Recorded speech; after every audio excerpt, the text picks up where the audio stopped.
नमस्कार, मैं हूँ शालिनी और आप देख रहे हैं बीबीएन भव्य भारत न्यूज।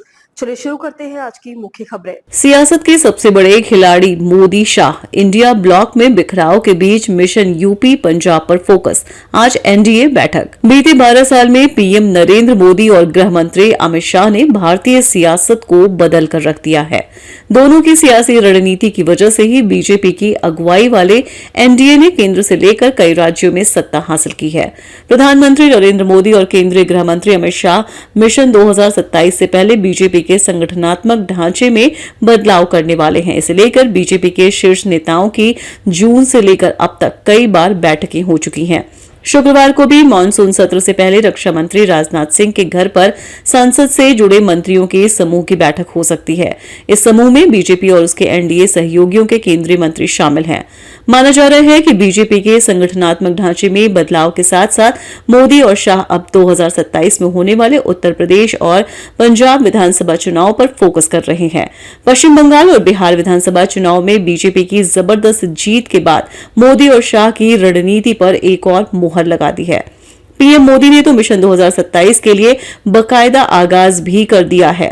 वह आज ही पंजाब के दौरे पर हैं। पीएम मोदी और गृह मंत्री अमित शाह बीजेपी के अलावा विपक्ष को मात देने के लिए भी रणनीति बना रहे हैं।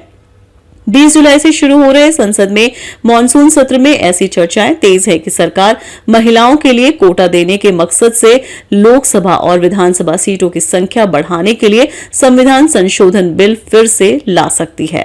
बैठक में शामिल होने वाले नेताओं में केंद्रीय मंत्री अमित शाह, जेपी नड्डा, किरण रिजिजू, राजीव रंजन सिंह, चिराग पासवान, राम मोहन नायडू और अन्य शामिल हो सकते हैं। विपक्ष के कई मुद्दों पर सरकार को घेरने की संभावना है, जिनमें नीट, पेपर लीक, पश्चिम एशिया संघर्ष में भारतीय नाविकों की मौत और पेट्रोल में एथेनॉल मिलाना शामिल है। अमित शाह बड़े दाव को चलते हुए संसद में एक संविधान संशोधन बिल पेश कर सकते हैं, जिसमें गंभीर आरोपों के तहत लगातार 30 दिनों तक हिरासत में रहने पर प्रधानमंत्री, केंद्रीय मंत्रियों और मुख्यमंत्रियों को पद से हटाने का प्रावधान है। सरकार पैनल की सिफारिशों के आधार पर आधिकारिक संशोधन ला सकती है। यह सत्ताधारी एनडीए के लिए संख्या बल की परीक्षा होगी, क्योंकि संविधान संशोधन के लिए मौजूद और वोट करने वाले सदस्यों में से 2/3 के समर्थन की जरूरत होती है। यहां भी मोदी और शाह की रणनीति काम आ सकती है।